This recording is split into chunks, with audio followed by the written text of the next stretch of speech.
BJP आलाकमान अपने शासन वाले राज्यों में बीते 6 महीने में 5वां मुख्यमंत्री बदलते नजर आए।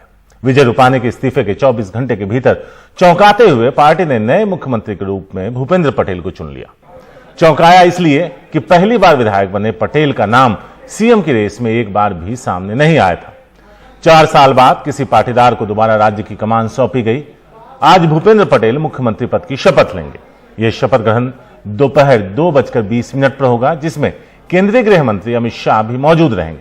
भूपेंद्र पटेल के नाम पर मुहर की बड़ी वजह मानी जा रही है पाटीदार समुदाय की नाराजगी को दूर करना।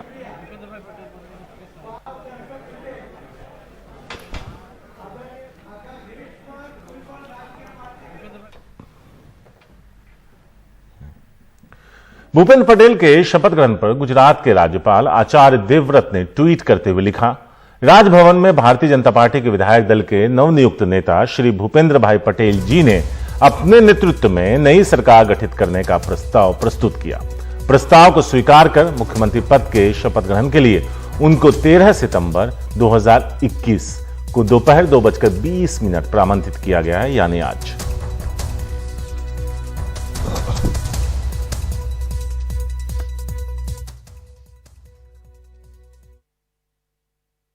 आज मुझे लगता है कि विजय रूपाणी जी ने उनके देहात को, उनके जीवन को देखकर ही भूपेंद्र पटेल किया। ऐसे कार्यकर्ता श्री भूपेंद्र रजनीकांत पटेल, श्री भूपेंद्र रजनीकांत। अमन भाई इधर रुको, इधर आएगा अमन भाई।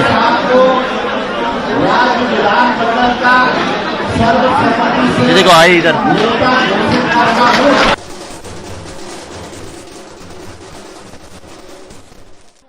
पहली बार विधायक बने भूपेंद्र पटेल गुजरात के नए मुख्यमंत्री होंगे। भूपेंद्र पटेल गुजरात की पूर्व मुख्यमंत्री और अब उत्तर प्रदेश की राज्यपाल आनंदीबेन पटेल के खास रहे हैं और पिछले विधानसभा चुनाव में उनकी पारंपरिक घाटलोदिया विधानसभा सीट से भारी मतों से जीते थे। लेकिन सबसे खास बात यह है कि वो पाटीदार समुदाय से आते हैं। माना जा रहा है कि अगले साल होने वाले राज्य विधानसभा चुनावों से पहले पाटीदार समुदाय की नाराजगी को दूर करने के लिए बीजेपी ने भूपेंद्र पटेल को कमान दी है।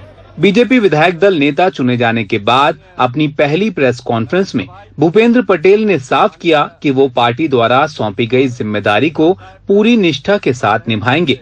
पटेल के सामने सबको साथ लेकर चलने की बड़ी चुनौती होगी, क्योंकि उनके पूर्ववर्ती विजय रूपाणी की राज्य बीजेपी के अध्यक्ष CR पाटिल के साथ खास नहीं निभ रही थी। मैं सबसे पहले माननीय नरेंद्र भाई, माननीय नड्डा जी और अमित भाई शाह साहब का तहे दिल से आभार मानना चाहता हूं। विकास के जो काम बाकी है वो आगे बढ़ाएंगे और साथ में संगठन को साथ में लेके आगे बढ़ाएंगे।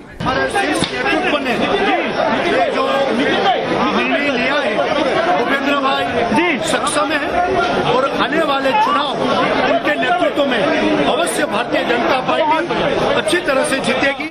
शनिवार को विजय रूपाणी के अचानक इस्तीफे के बाद गुजरात से कई वरिष्ठ नेताओं के नाम मुख्यमंत्री पद के लिए चलने लगे थे, लेकिन बीजेपी आलाकमान ने एक बार फिर एक कम परिचित चेहरे पर दांव लगाकर सबको चौंका दिया। खुद विजय रूपाणी ने भूपेंद्र पटेल के नाम का प्रस्ताव रखा, जिस पर बीजेपी के सभी विधायकों ने मोहर लगा दी।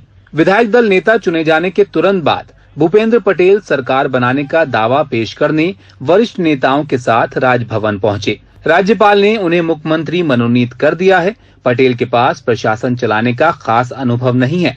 अभी तक उन्हें अहमदाबाद नगर निगम और अहमदाबाद शहरी विकास प्राधिकरण में ही काम करने का अनुभव रहा है। अब देखना है वो अगले साल चुनाव की ओर बढ़ रहे गुजरात को किस तरह संभालेंगे। भूपेंद्र पटेल गुजरात के अगला मुख्यमंत्री बनेंगे और इस निर्णय से बीजेपी ने 2 चीजें फिर से दोहराई है।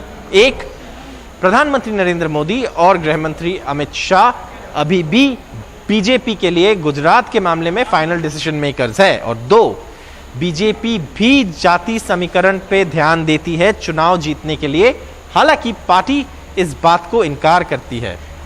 कैमरा पर्सन राजेंद्र दयालकर के साथ गांधीनगर से सौरभ गुप्ता, NDTV इंडिया।